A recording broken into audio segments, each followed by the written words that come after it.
No questions by anything? Okay. Well, let's get into the math. So we're doing solving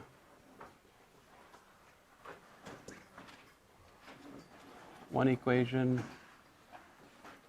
and one unknown, which is section 1.1.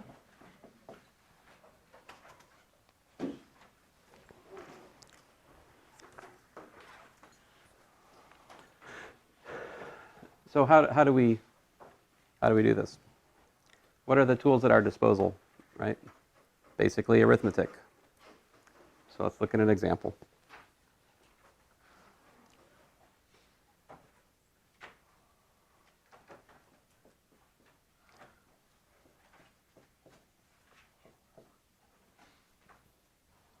Let's try to solve 3x plus 2, all right, equal to 1. So what should we do?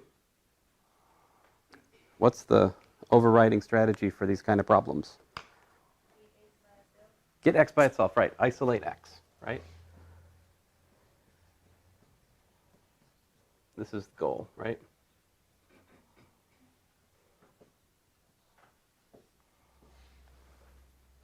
So how can I do that? How about subtract 2 from both sides of the equation, right? So I subtract 2 from here, and I subtract 2 from here. This gives me what? This gives me 3x equals to 1 minus 2. 1 minus 2 is minus 1, right?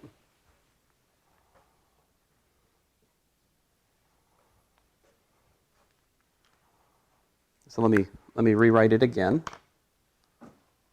So what do we have? We have 3x is equal to minus 1. How do I isolate x now? What do I do? Yeah, divide both sides by 3, right? So 3x over 3 is equal to minus 1 over 3, right? The 3's cancel, which shows me what? That shows me that x is equal to minus 1/3. I usually put a box around my answer. How can we check our work? Yeah, plug it back in, right? So what is a solution to an equation, by the way? It's a number, right? That when we put it back into the equation holds true, right? So what would be an example of something that's not a solution to this equation? How about x equals to 0? Is 0 a solution? Plug 0 in. What do you get? 3 times 0 plus 2 equal to 1. Is 2 equal to 1? It's not, right? 0 is not a solution to this equation, but if we plug in minus 1/3, we get 3 over minus 3, which is minus 1. Minus 1 plus 2 is 1. So you can plug it in. Uh-oh. Oh. It's not you I should apologize to. It's the people watching the video. I'm pretty sure I just sneezed into the mic. That'll be deafening. Let's see. Let me get you guys on the name. Say again? Oh, okay, cool. Were you here last time? Okay. I'll mark you back. And were you here last time? Yeah. Okay. So you guys must have slipped in clandestinely after I had started talking about stuff or something, right? Yeah. It's all good. All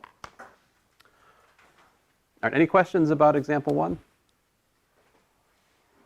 So let's just, what are the two basic things we can do to one equation is one unknown, right? We can subtract things from both sides to try to like move all of the x terms to one side, right?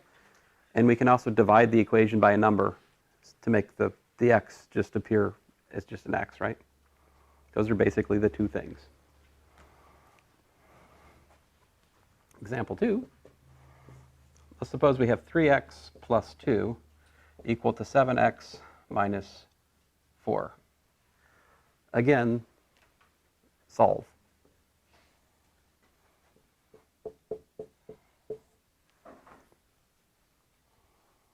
So I think we'll take, what was your name? Who told me to isolate x last time? What was your name? Let's take Tamara's advice again. What should we do? Isolate x, right? So I would take this and I would subtract 3x from both sides.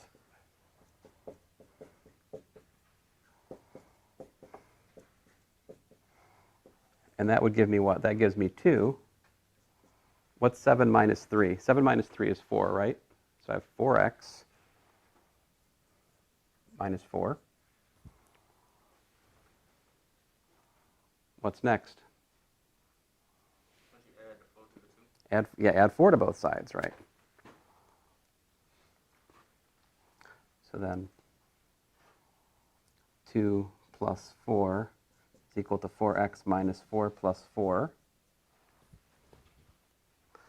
So that gives me what? That gives me 6 is equal to 4x.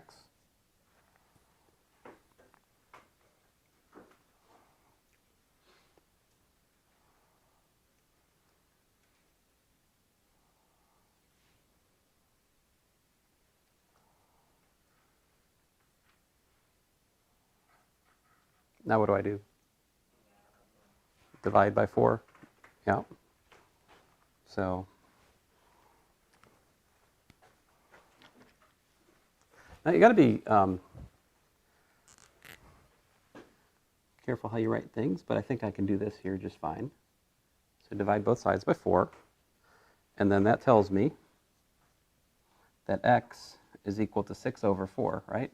Which we could simplify to 3/2, right? There we go. X is equal to 3/2.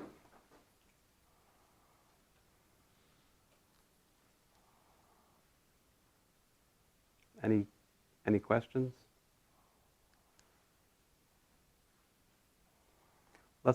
Yeah? No? This example will be a little bit different.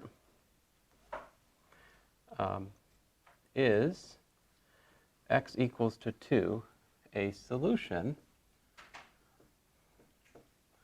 of 1/3 x minus 7 equals to 2/3?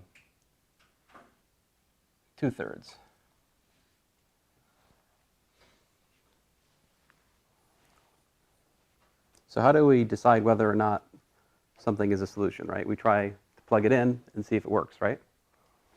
So let's do that. 1/3 of 2 minus 7 is equal to what? Now you are allowed a calculator on the test in here, right? So you could use that, but I'll just, honestly, if you have to pick up a calculator for this sort of thing, you are slowing yourself down, you know? But anyway, so 2 minus 21 over 3. See, because 7 is 21/3, right? So subtracting 7 is the same as subtracting 21/3. I have to make a common denominator so I can combine the terms, right? What's 2 minus 21? Minus 19, right? Is minus 19/3 equal to 2/3? It is not, right? So this is not equal to 2/3. Thus, x equals to 2 is not a solution.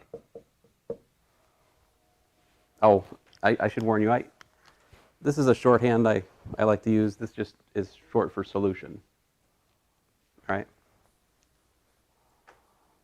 Yep. So how do you go from that to like 2 minus 21? So 7, here's the step I didn't write down. 1/3 of 2 minus 7 times 3 over 3, right, is 2 over 3 minus 21 over 3. And so then that comes to here. So basically it's just I'm converting 7 to an equivalent fraction in terms of thirds, because otherwise I can't combine, unless you have a calculator. But the steps I'm making to do that arithmetic are good steps for us to think about anyway. Aha.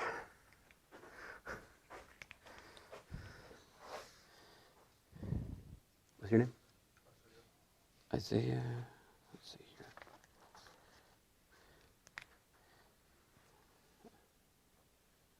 Morgan? Okay, cool.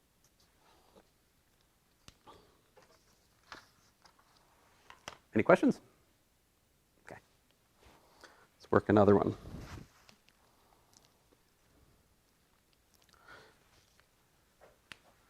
Example 4. If we have x plus 3 equal to 20. You're like, maybe you should have done this example first, because this one's like much easier than everything else we've done so far, isn't it? What do we do? So you just say, I just tell you the answer? Fine, but we subtract 3 from both sides, right? So that gives us x is equal to 17. Very good. Let's see here. Another simple example. What if we have 8x equals to 24? Oh, here, I'll make it more complicated. Minus 8x, there we go. Now I've thrown you for a loop. What do? Divide both sides by what? Negative 8, right? So divide by negative 8, divide by negative 8. What's 24 over minus 8? Negative 3. So x equals to negative 3. All right?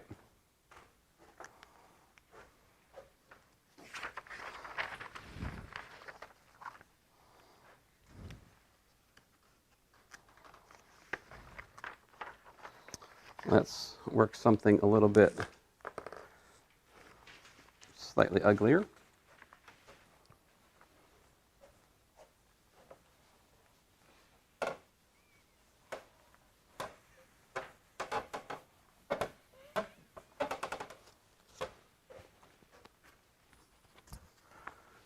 Example 6. What if we were going to solve 9x plus 50 equals to 1/3 x minus 22?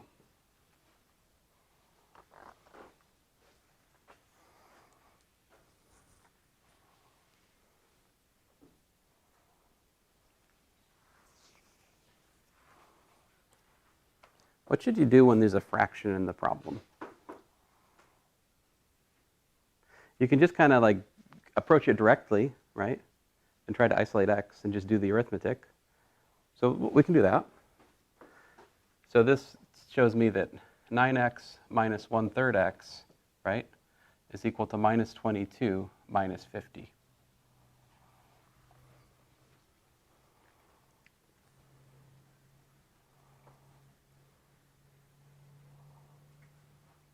Do you guys understand the step I just made?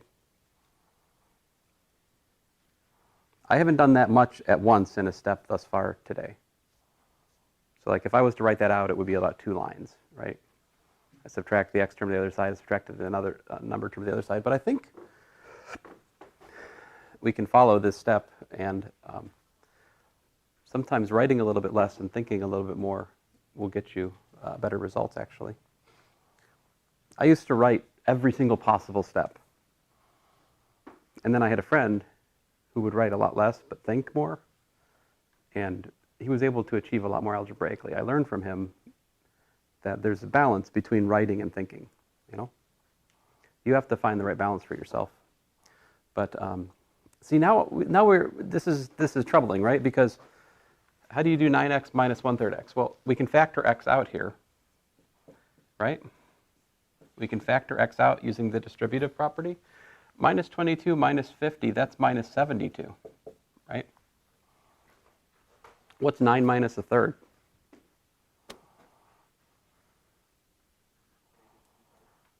Negative what? Negative. I guess the question I should ask, how can we subtract 1/3 from a 9? We got to change the 9 to If you already said the answer, I'm sorry. I just didn't quite hear it. Do you say negative 2/3? Oh, 8 2/3. Oh, yes, yes, yes. You're not wrong. And yet you're wrong. That's not fair. Like, it's a personal animosity I have towards mixed fractions. Like, I do not believe in them. And let me show you why.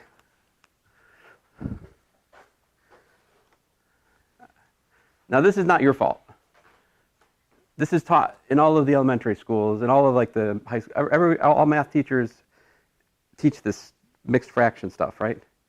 But let me show you why it's bad. Multiply this by 3, right? Cancel the third. What do we got? 8 times 2, 16. Is this true? This is not true. See, because what 8 2/3 really means, and nobody writes this, right, is 8 plus 2/3. That's what 8 2/3 means. It's 8 plus 2/3, right? So when you multiply that by 3, what do you get? The right answer, right?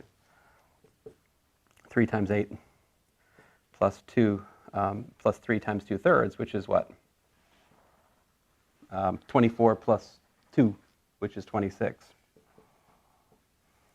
You know? So I'm not saying you're wrong. I'm just saying, like, it's a good habit to try to avoid using mixed fractions because they kind of waste your time in algebra. Like, it's better, what you want is the improper fraction, right? You want to think, like, how many thirds? So let me ask again, 9 minus 1/3, what is that as an improper fraction? Like, do you?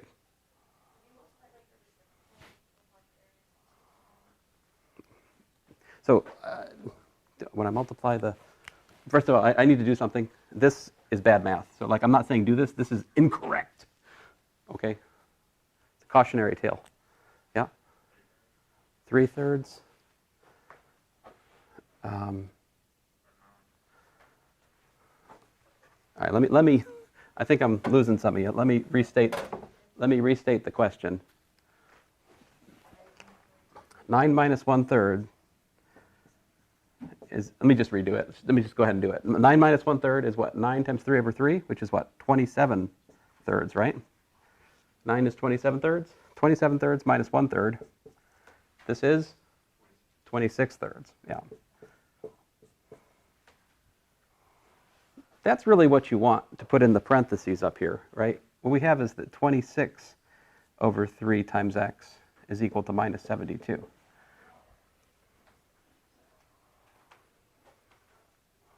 So I would avoid using mixed fractions if I can, because unless you're going to write that plus, you know, here, it'll get you into trouble, you know. And you know, I would say if you're thinking in mixed fractions, it's probably just because you're a good math student too, right? Because that's one of the sort of more nuanced things that we teach people. No, you don't. You disagree? But so how do I solve for x now? What is the natural enemy of 26 thirds? 3 over 26, right? So multiply this equation. Multiply the equation by 3 over 26. So we have 3 over 26 times 26 over 3x equals to 3 over 26 times minus 72. This is what your book calls the multiplication principle, right? One of the things you can do to an equation and not change the solution set to the equation is to multiply it by a non-zero number. Another thing you can do to an equation and not change the solution set is add a number, or add a term to both sides, or subtract a term from both sides, right? So what happens? This gives us x equals to, I don't know, what's 3 times 72? What?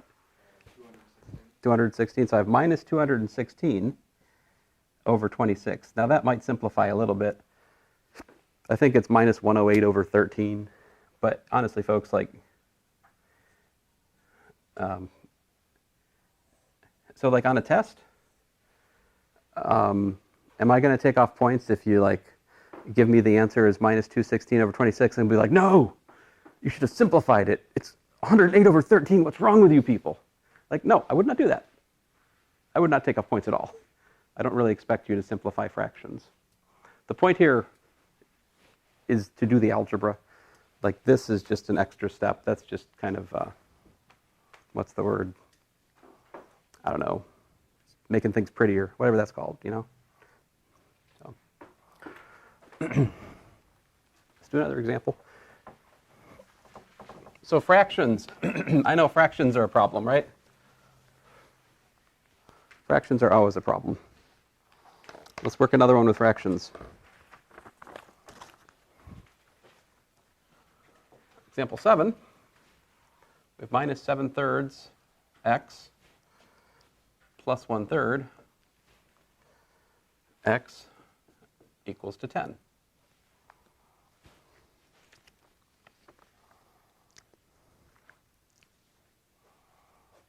So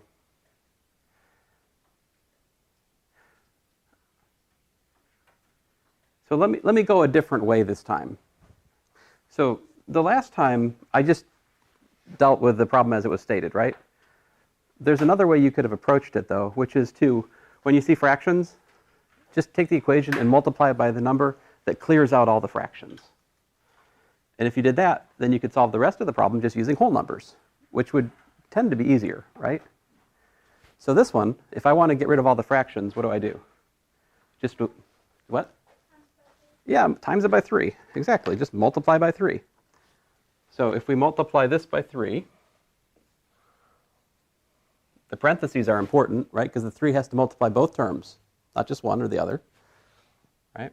What does this give us? It gives us minus 7x plus x is equal to 30. Because this 3 distributes to both terms, right? We have 3 times 7/3, which gives me 7. The minus stays outside, right? 3 times 1/3 gives me 1. So. And then what? Well, that's minus 6x equals to 30, right?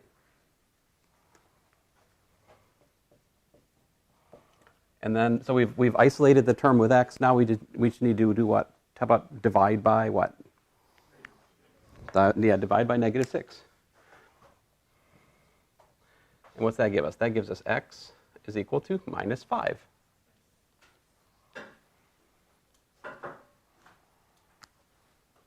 Now, did you have to multiply by 3? You certainly didn't, right? If we revisit example 6, though, it might be worth a look. Here's example 6, tilde. So I'm going to revisit example 6. Multiply by what? Multiply by 3. What would happen if we multiplied by 3? We'd have 3 times 9x plus 50 is equal to 3 times 1/3 x minus 22. I'll write out all the steps. So the 3 distributes. We have 3 times 9, which is 27x. Well, let me write it out. 3 times 9x plus 3 times 50 is equal to 3 times 1/3 x minus 3 times 22. This is the distributive property, right? You guys know the distributive property?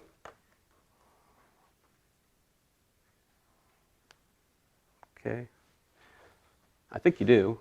It's this thing. A times B plus C is equal to AB plus AC. This is the so-called distributive property, right? We're using this to make that step on both sides. Notice I'm using dot for multiplication. Why don't I use times for multiplication? What's that? Because it's x, right? So your elementary school teachers doing you no favor using times for multiply. I mean, we all do it, right? And we all set up students for the fail when they get to algebra, because if you keep using x for multiply, and you also use x for the variable, which one's the variable, which one's the multiply, right? So to avoid this, don't use x for multiply. Use, like I do, either parentheses, right? Or like a little dot to indicate multiplication. Yep. Oh, you do a different x? Well, I mean, I'm probably not going to take off points unless you get a wrong answer, but if you get a wrong answer, I'm going to remind you of this conversation. So, I mean, I'm generally sympathetic to other notations, you know, because I know myself, when I was in algebra class, I used to ask the teacher, could I do blah, blah, blah, blah, blah, blah, blah, and then she would always respond, yes, James, you can do it that way if you want, but the rest of us are going to do it this way. I'm like, okay, because I was usually overcomplicating it, but that's not what you're doing. Like, you already have a comfortable notation for yourself, and if you're used to that, by all means, keep doing it. It's fine. But again, assuming you're not going to confuse the x in your notation. So what happens here? We get 27x, right? Plus 150 is equal to x minus 66. Now what do? Subtract x to the other side, subtract 150 from both sides, right? So this gives us 26x is equal to minus 66 minus 150, also known as minus 216, right? And so what do we get? Surprise, surprise, we get x is equal to minus 216 over 26, which of course, you know, you're like, well, I have my truth and you have yours, right? Not in mathematics. There is an answer. It is a correct answer. And we can't agree to disagree. Like, it is the answer. Like, minus 26 over, minus 216 over 26. Like, that's the answer, right? Disagreements in math have to be stuff like this. I say this is the answer. Somebody else says, no, that's the answer. That's the kind of disagreement we can get into. That's just one of style, though. It's not one of substance. Yep.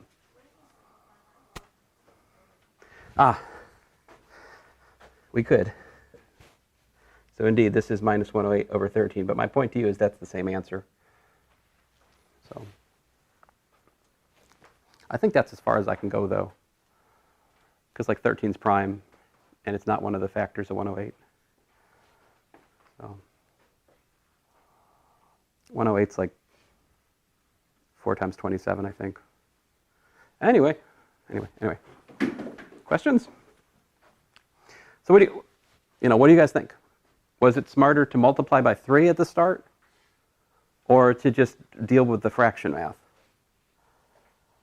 What's a better approach? What do you think? I think multiplying to kill the fractions off early is a good choice, yeah, for most students.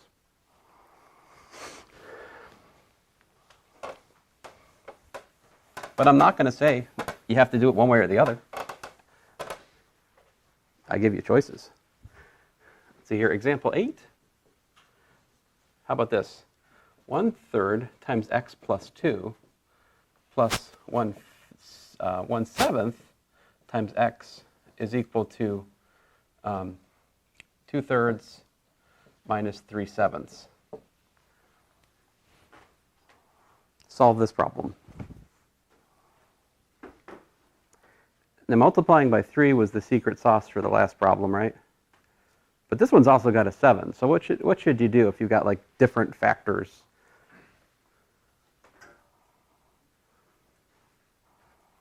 Like multiplying by 3, we'll get rid of the thirds, right? If we multiplied by a 7, we would get rid of the sevenths. So how do we get rid of both at once? Yeah, find the least common factor. I mean, least common multiple, I guess. Yeah. Yeah, how would you combine a third and a seventh? You'd make it into like 21sts, right? So, yeah, I think we should just multiply the problem by 21, right? Multiplying by 21 should fix what ails us. So 21 times 21, like that, right? Distributive property. So I have 21 over 3 times x plus 2 plus 21 over 7 times x is 21 times 2 over 3 minus 21 times 3 over 7. Who put that there? I should move this to the corner, otherwise at some point it's going to really get me. Or should I leave it there, because it'll be really funny when I fall down? Some of you want me to leave it there. You monsters. Let's see here. All right. This is better, actually. Like, one of the places I used to work, they had it set up so like the lectern was here, and then there, what we called it the umbilicus. And the umbilicus came from this to the wall, all right? But your board was here.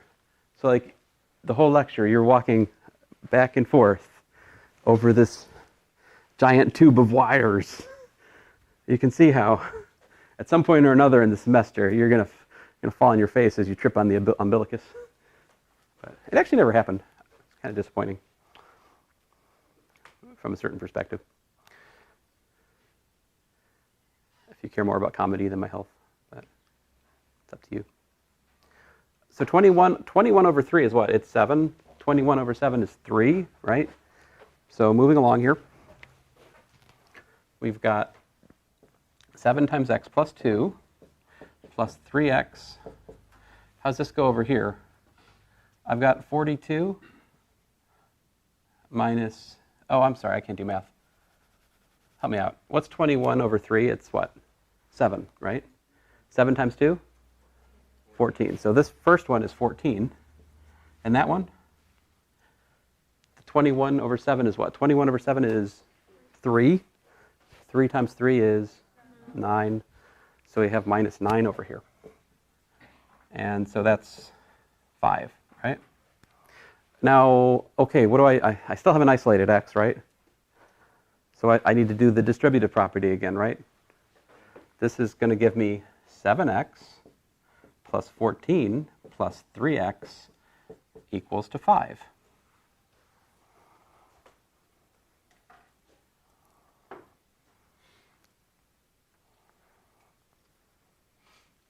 So my work, when I show math, I try to work top down, all right? If I do work side to side, I usually put like an arrow that says I'm going side to side just to alert you to the fact that I've done that. I try not to go side to side in here. Like, this is one of the things I learned last year, is going side to side with you guys. I lose everybody. Like, you guys are much more, most of you, tuned to just top-down math. So, like, side-to-side math, it's not recognizable. I was kind of shocked by this last year, but it was like a game changer. When I stopped doing side-to-side math and started doing top-down math, all of a sudden everybody followed. It was like, what? I don't know. Anyway, so what's 7x plus 3x is what, 10x? Subtract 14 from both sides, we get 5 minus 14, which is what? Negative 9. Yeah, so we have 10x equals minus 9. And then finishing blow, what do?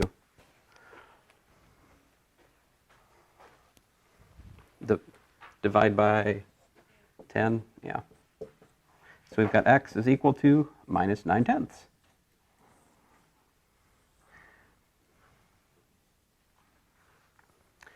Now, if you were in a science class, would you write minus 9/10? What would you do? You wouldn't do that, right? In a science class, what would you typically write? You probably write like minus 0.9, right? Or better yet, you might write minus 9 times 10 to the minus 1 to put it in, scientific notation, et cetera, et cetera. Does scientific notation matter to us in here?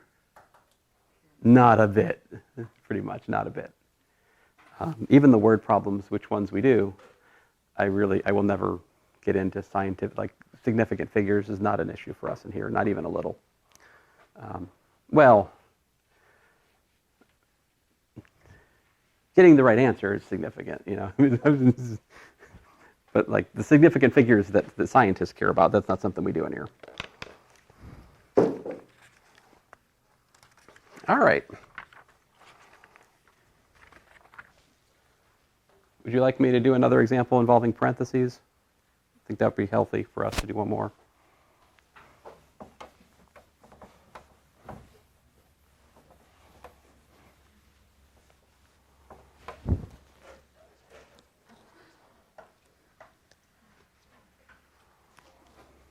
Example 9. So let's see here. Suppose we have 3 times 2x plus 7 minus 13x equals to 20. So how do you deal with something like this? What you got to do is you have to expand out, right? Distribute the product of 3 with the 2x plus 7, right? So my opening move here would be, okay, well that's 6x plus 21 minus 13x equals to 20, right? Let me use some underlining. I hope you guys are with me, but this became that, right? I just I distributed 3 times 2 is 6. 3 times 7 is 21. Now what?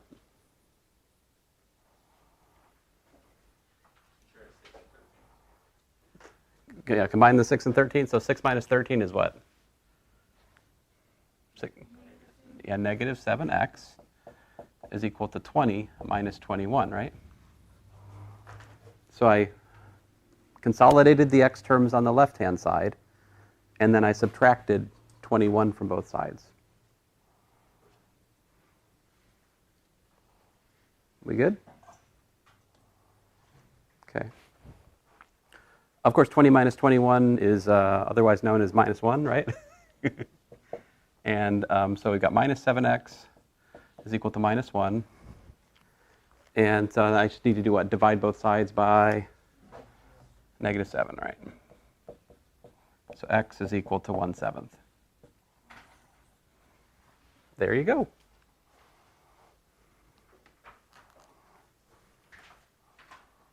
Which, by the way, is kind of a neat thing. I don't know if you really appreciate this, but if you put our original equation into an English sentence, it makes a very complicated question, right? Because, like, if I try to put it into a sentence, let me try. What quantity, when multiplied by 2 and added 7, when multiplied by 3, and then taken away 13 times that quantity, leaves one with a sum of 20? What is the quantity? Like, this is horrible, right? That's how mathematicians used to have to do algebra, right? That's why we didn't teach algebra in school when it was like that. Only mathematicians could suffer through that kind of like sentence-based algebra. We are living in a wonderful time. We have symbolic algebra, which everybody can understand once you just learn some things like distributive property, multiply by a non-zero number, isolate x, right? So, okay. I think that's about all I got for section 1.1. Let me work a problem from section 1.2. I don't think I've assigned you any My Math Lab problems from section 1.2. So this in-class example is kind of like about all I got for you, right? Have you guys ever heard of E equals mc squared?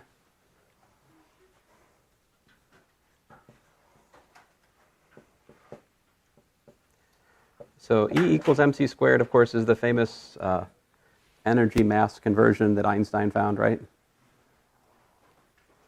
And so here's an algebra question.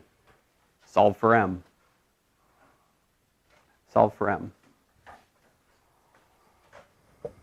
How would you do it?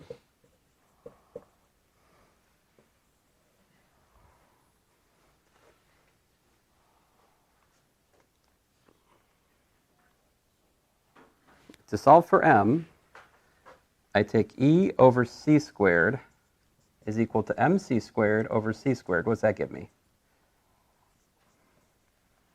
So what I'm saying is divide both sides by c squared. If we do that, the c squareds cancel. And we're left with e over c squared equals 2 m. End of solution. So as I remember, when I looked at my math lab, like electronic problems, I couldn't find any which were not just dumb to assign you guys. So I pretty much just have to show you some examples. You don't have any homework which is directly like this, as far as I remember. So this is one of those very seldom occasions where here's an example that's in class that I might test on, but it's not in your homework. This is like a very rare event. Very rare indeed. I'll show you another one.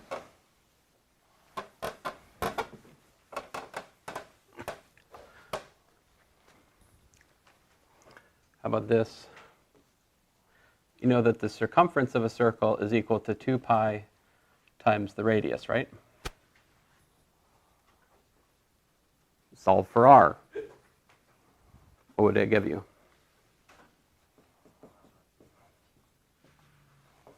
So you say divide by 2 pi.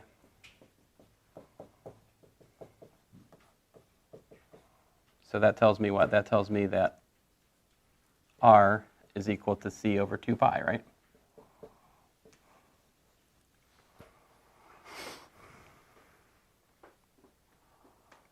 Let me work one that looks like a little bit more complicated.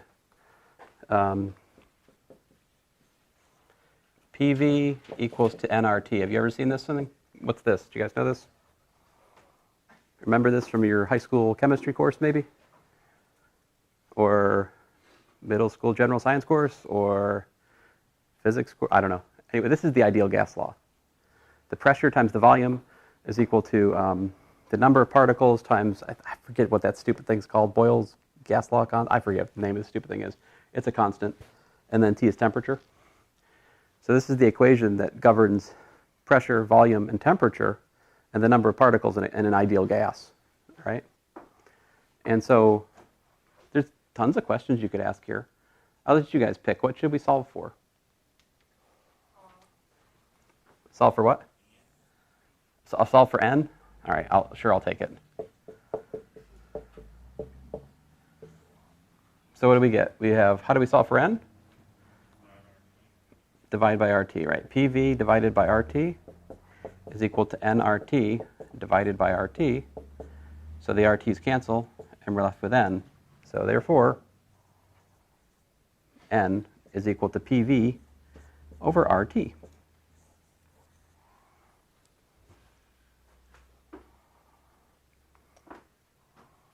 Now, some of you will eventually have to take like a science course here, right? Maybe introductory physics or something. This is the kind of algebra you have to do in there, right? Sometimes you have to do symbolic algebra. See, what's the difference between these last 3 examples I did and the first 9? What was the answer to the last 3? Letters, right? Some kind of symbolic expression. In contrast, the first 9 examples, it was all numbers, right? So, and also, like this one has 1, 2, 3, arguably 5 variables. But the same rules of algebra apply. So anyway, enough about that.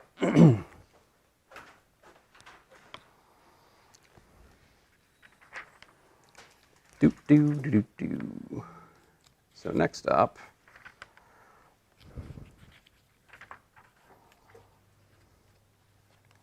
we have word problems.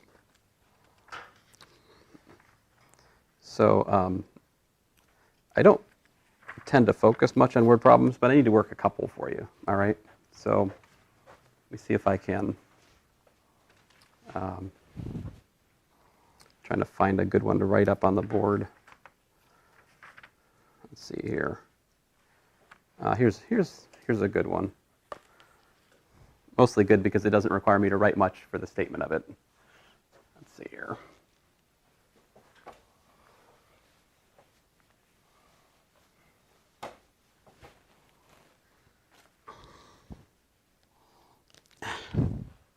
Here's the question. So this is section 1.3. So basically, we're dealing with word problems that involve one variable. So here's the question. Find 3 consecutive, I can't spell consecutive, let's see here, consecutive odd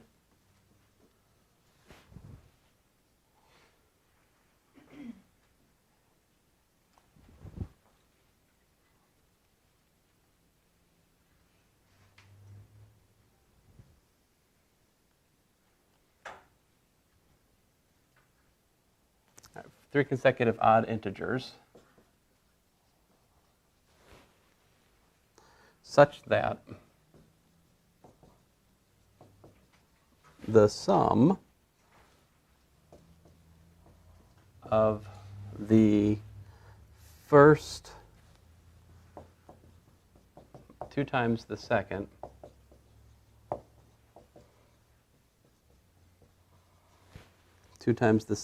and 3 times the third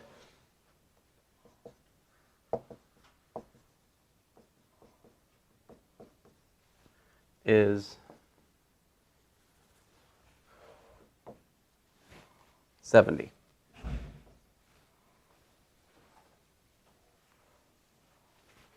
All right.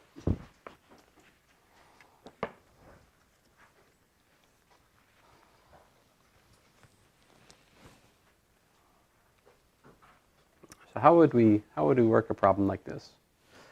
So how do you start a word problem? Like what's the sort of thing that you have to do? Oftentimes you have to draw a picture, right? I don't think that's really going to help us here much, right? But maybe I should make a label for something that I don't know and try to convert the given sentence I have into an algebra sentence, right? So I propose that a natural thing to call the variable here is the first odd integer in question, right? So let's call that first odd integer x. All right? And if I do that, if this is x, right? What does that make the second odd integer? They're consecutive odd integers. How do you get to the next odd integer if x is the first one? Like if I have 9, how do I get to 11? What do I have to do? Add, if it was just consecutive integers, I'd add 1. But the trick here is it's consecutive odd integers. I have to add 2, right? So the second one, this one is x plus 2, right? The third one, I have to add another 2 to get to the third consecutive odd integer. So that's x plus 4, right? What else are we told? So that's a description of these consecutive odd integers, x plus 2, x plus 4. Now what am I told? I'm told that the sum, right? The sum of the first 2 times the second and 3 times the third is equal to what? 70. And see, now we're back to section 1.1 again. One equation, one unknown, and we can solve it using algebra. Now, to me, this question would have been very challenging if I had not had the thought, I should label the thing I don't know x, and then try to think through what else I can say on the basis of that identification. Now, if you asked middle school me to do this problem, I would have just thought about numbers. I would have just started like, well, 7 and 9 and 11 if I take blah, blah, and I just start crunching numbers, right? That would be how I do it. And because I was pretty good with arithmetic, no one could convince me that algebra was worth learning. You know, me personally, it was only when I saw its application to physics it got interesting for me. But anyway, so we got what? We got x plus 2x plus 4 plus 3x plus 12 equals to 70. Add the x's together, you got 1 plus 2 plus 3, which is 6, 6x 70 minus 4 minus 12, right? Which is what? 60 what? 54, okay, 6x equals to 54, and so x is equal to 54 over 6, also known as 9. So the answer here is in fact what? 9, 11, and 13.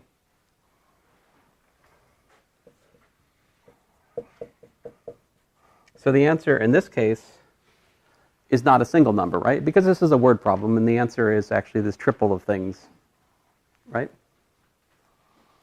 Now, if this problem was on a test or a quiz, and you just solved it and you gave me x equals to 9, I'm going to like take off 2/3 of the credit, right? Because you didn't give me, there's like 3 parts to the answer. You only gave me 1/3 of the answer, right?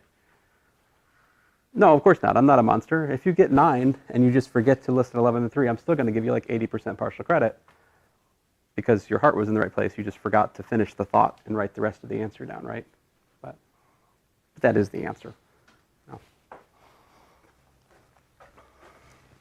No. Lost my marker cap. Oh. Oh, there it is.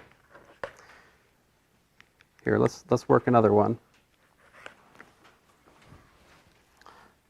Try to work one that's a little bit more real worldly, a more worldly problem.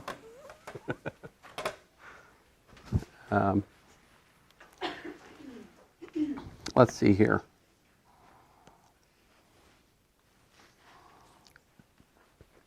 Here's number 8 from section 1.3. I'll call it example 2. Gareth purchased a fitness watch online.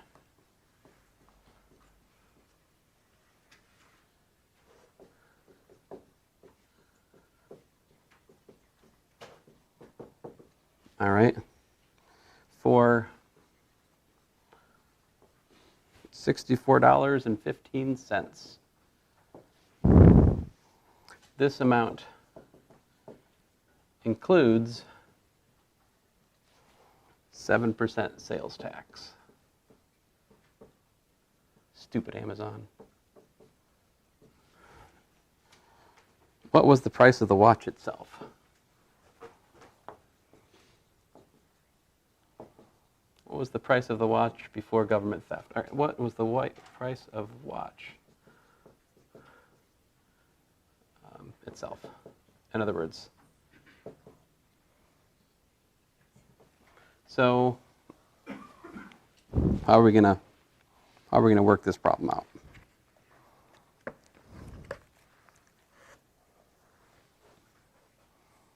So what should we make our variable here?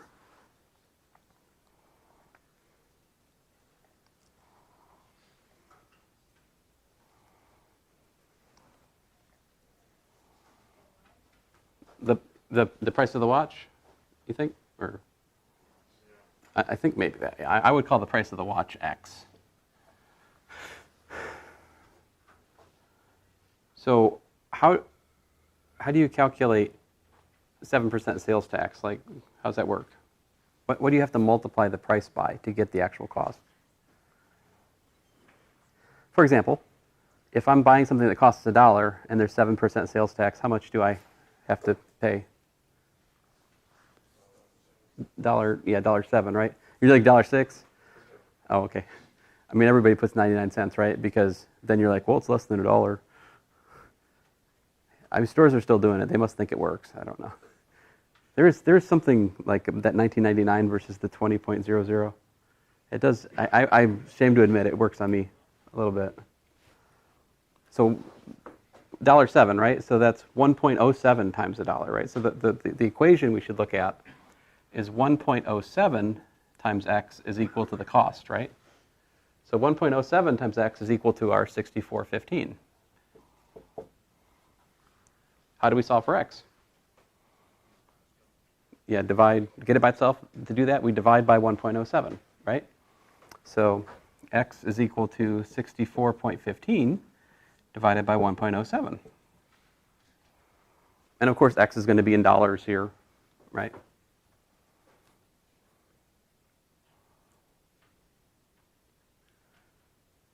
If you guys think I can do that in my head, you vastly overestimate my skills. My calculator's in the... Oh. Yeah.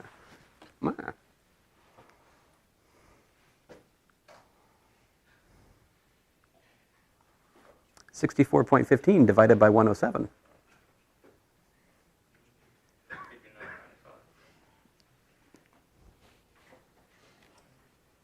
If I was in a civilized place, that would have worked. But my phone doesn't have internet here, apparently. I don't know. How's that? It should have internet here. Anyway, what did you guys tell me? What was it? 59.95. Yes, X. So I'll add in the units. So $59.95 was apparently the cost of this watch. Right?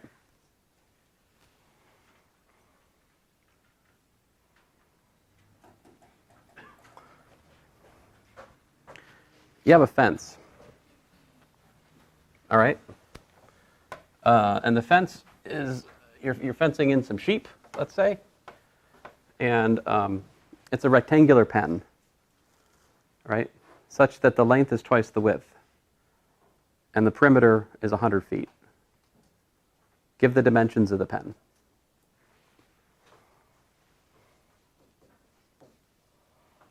So rectangular,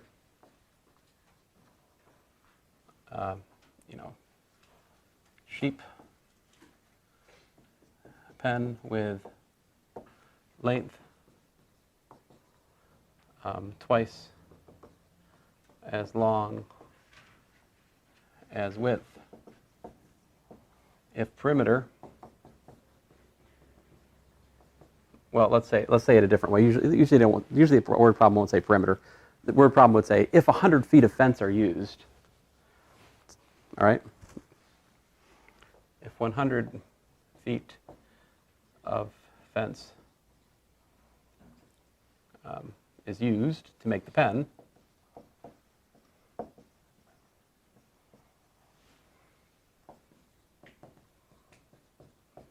then find dimensions of the pen.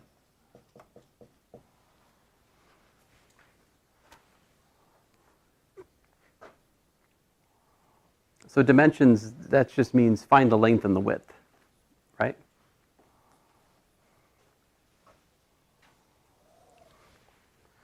Now, my first two examples didn't fall prey to the usual advice, which is like make a picture, right? But this one, definitely a picture is helpful, right? So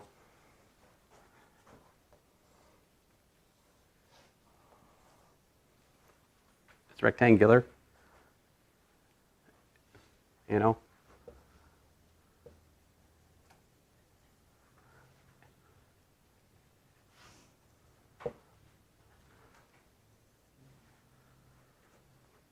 It has sheep. It's kind of sad, isn't it? Should have made it like I should have made it, there's only really one thing I can draw. I should have made it a pen of Pac-Man. I could have done that.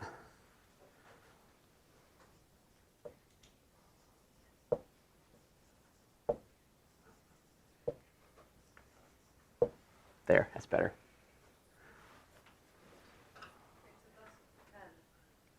Mm-hmm. Imagine they're sheep.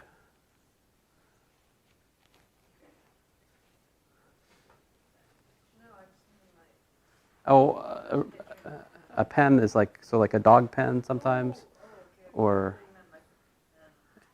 oh, I thought that was a pin. Pen, I agree, it's a pen.